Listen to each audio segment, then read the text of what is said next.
Hey guys, I had to turn the camera off because it was taking a really long time to load and I was having some issues with the computer.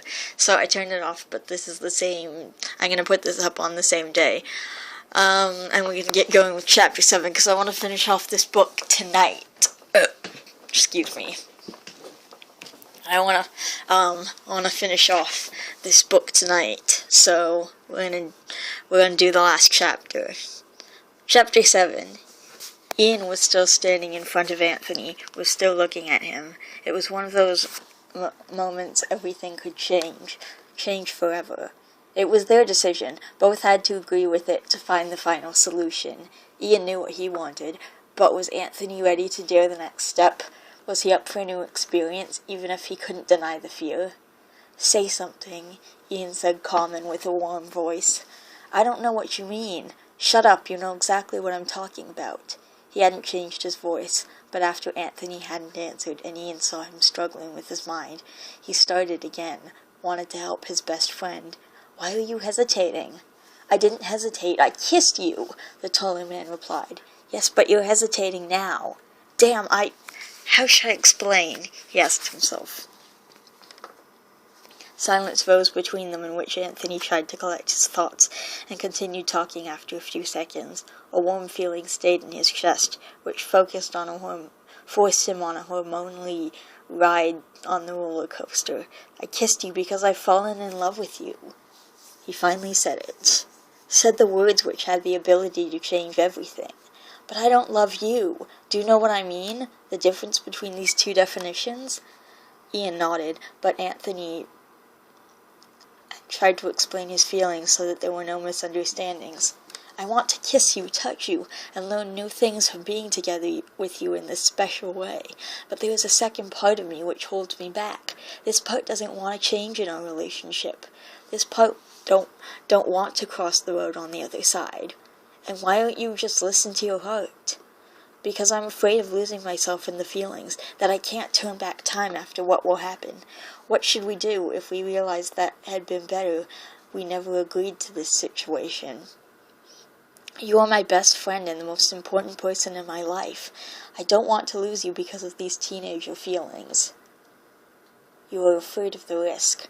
It wasn't a question. "Yeah, because I have to deal with these feelings so long. Can't deny, can't disappear them. Whatever I did or am doing, I know that if I cross the line, I will never come back."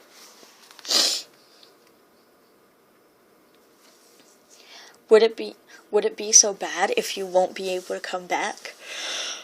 "My heart says no, my principles say yes. I'm a damn chicken and egg situation." I'm in a damn chicken and egg situation. Ian reduced the space between his friend and himself and took one hand of the taller man. "You keep your girlfriend and I continue searching, but we can also have a secret." Anthony looked into Ian's blue eyes after his best friend made this suggestion. "A secret? You mean you and me in a secret affair? You love me, but have romantic feeling. You don't love me, but have romantic feelings for me, so this would be the best solution." I'm gonna try something. "And what about you? Would it be okay for you?" Ian had to smile after Anthony asked him. He knew that Anthony cared about him. "No, I understand exactly what you mean with falling in love but not loving someone. Maybe this arrangement will grow into love sometime." "Yeah, maybe. And what should we do if we can't go back after we cross the line?" "Then it will be fine." Now Anthony had to smile too, and he began to come closer to Ian. It didn't take long since their lips touched and formed a gentle and briefly kiss, were both tasting the sweet taste, and felt how the warm feeling in their chest increased. It was one of the best feelings they ever had. How could it be that kissing Ian, tasting these lips he filmed so often with their camera when he watched endless times, and cutting their videos, how could it be that this sensation was such a wonderful experience? The romantic feelings for Ian had grown and grown, were filling his chest with warm emotion, like a million tiny butterflies were dancing around his heart. And this kiss was satisfying the starving after his best friend. Their hearts were pounding fast. and hard in their torsos, were they falling on the couch, and after some seconds the kiss found to an end. Both were looking at each other, staring in the fascinating eyes of the other one.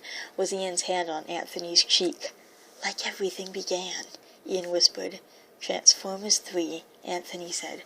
"My successful try of kissing you. Stop talking before I change my mind." The taller one pulled Ian closer. Was he the one who lay on the couch and took off the shirt of the blue-eyed man above him? It wasn't like he had never seen Ian like this, shirtless, like he had never touched the warm skin of this man, but this situation was different, extremely different from all situations before. Anthony stroked over Ian's cheeks, which let the man above him smile. Then his hands moved down his neck, over his chest, and stopped by the sensible nipples.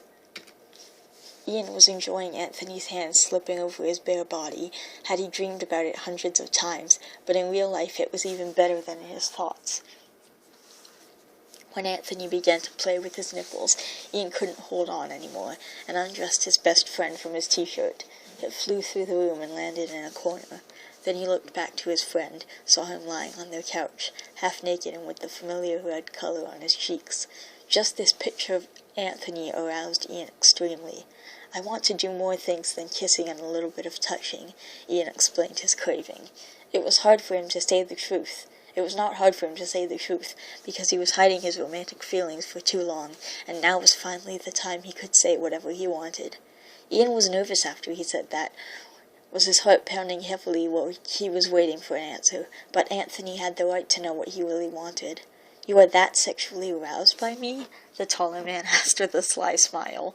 "Yes," Ian answered, with a lot of desire in his voice. "Your bedroom?" "Why not yours?" "Charlie." "That's a point. My bedroom." It's not like Charlie is gonna tell anyone. Anyway, both jumped from the couch, and in the next moment they fell on Anthony's bed. Was the Mexican, who landed on his plush Pikachu, throwing it out of it and on the floor where it couldn't disturb them in any way. Shoes were dropping on the floor, belts were opening, and after the sheets were completely make up a mess. Their jeans were pulled from their legs and left somewhere in the bedroom. Now they were looking at each other again. Their breaths were going very fast, and both could feel the heat of the other's body, which was induced due to the excitement of what was coming.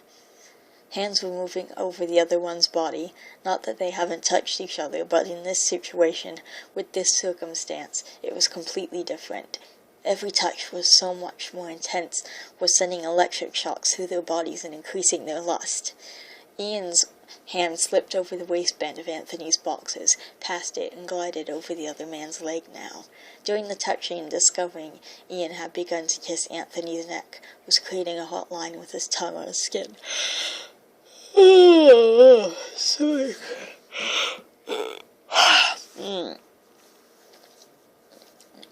When Anthony started to continue this stimulation of Ian's nipple, the blue-eyed man stayed at one spot and began to suck on the sweet, and from the sweat-salty skin. The play from his nipples with his nipples induced a gorgeous feeling in his chest, to his heart, to his toes. He felt them hardening between Anthony's fingers. Ian looked over the stain he had left on the Mexican's neck, and it was a sign. Anthony pushed Ian some inches away and let one of the hard nipples meet with his tongue. Ian had to groan when he felt the sensation, the warm and wet tongue which was playing with this sensible spot of his body. But he has to stop it before it would take all this to a premature end. So he pulled Anthony gently down into the sheets and started a new kiss. Passionate, intense, and with all the skills he owned at his 24 years. He tried to focus his desire on the kiss, but doing playing with the other tongue, Ian couldn't deny what he really wanted, the only satisfaction he wanted. Would Anthony let him do it? Would he allow him to cover him in sexual excitement? His hand moved down the chest, down The stomach of doing it past it. It slipped into Anthony's boxers, touching the half-erected member.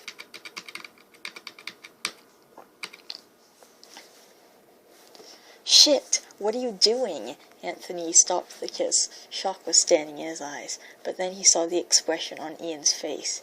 It was pure lust and just one desire, to give both full satisfaction. I want to make you come, Ian straightly said, was his hand still touching the cock of his best friend. He grabbed it and began to move his hands slowly up and down, began to stimulate the half-erected member. Anthony stopped struggling against it, closed his eyes, and said something he knew Ian would never be able to stop after the words released his mouth. Move the boxer. A short glance of Ian, if he had understood Anthony's words correctly, and at the next moment, the boxer was flying through the room. But before he could continue the stimulation, a hand on his chest stopped him. Remove yours too, Anthony said with a deep red color on his cheeks. It had induced a smile on Ian's face, a warm and lovely smile, and he began to undress the last cloth on his body. Now you can continue. He gave Ian the okay to stimulate his member again. He had seen what he wanted to see, that all this was arousing Ian, that he, Anthony, let his best friend feeling lust and sexual excitement. The taller man began to gasp due to the stimulation. His member was fully erected now, and he knew that it wouldn't take very long to make him come in Ian's hand. Only this thought was increasing his arousal. When the end was imminent, Anthony sat up, grabbed Ian's cock, and started to stimulate it in the same rhythm like the moves on his member. Ian was surprised by the sudden change in their position and situation, but he welcomed it, and the feeling of Anthony's fast and hot breath on his neck was gorgeous, but nothing in comparison to the long and slim fingers which were treating his erection. The breathing went faster, the gasping louder, and the members harder, and after an increase in the speed of the up and down of their hands, they both ejaculated near their friend's hand.